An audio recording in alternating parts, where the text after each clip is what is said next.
Hello friends, আজ আপনাদেরকে পদ্ম টিউবার কীভাবে লাগাবো সেটা একটু শেয়ার করতে চলে এলাম। এর জন্য দুটো পদ্মের টিউবার কিনে নিয়েছিলাম। একটাতে বেশ পাতা ছিল আর একটাতে কিন্তু ছিল না, শিকড়ও ছিল না।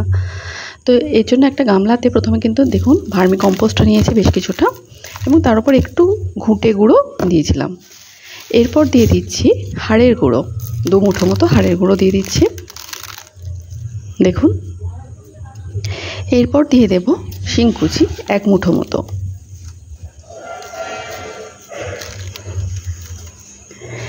এর উপর দিয়ে দেব 1 মুঠো মতো নিম খোল দিয়ে সব কটাকে একটু ভালো করে মিশিয়ে নিতে হবে।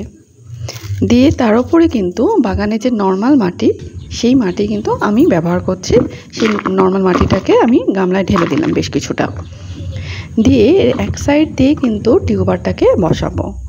যে টিউবারটা পাতা আছে দেখুন, এইভাবে এক সাইড দিয়ে পাতা মানে টিউবারটিকে গামলার এক সাইড দিয়ে বসাবো, পাতাগুলোকে উপরের দিকে রেখে টিউবারটাকে বসাবো এবং মাটি কিন্তু আলগাভাবে টিউবারটার উপরে চাপা দিয়ে দেব দেখুন এইভাবে।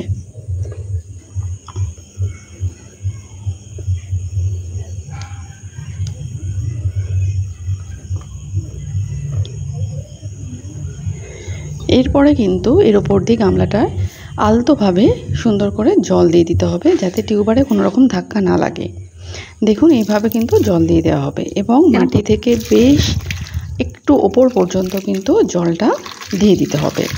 তো এই পদ্মে টিউবারটা বসাতে বসাতে প্রায় সন্ধে হয়ে গেছিলো, সেই জন্য ভিডিওটা অন্ধকারের মতো ছবিটা এসছে। তো কেমন হলো গাছটা পরবর্তী সময়ে আপনাদেরকে আপডেট দিয়ে দেবো।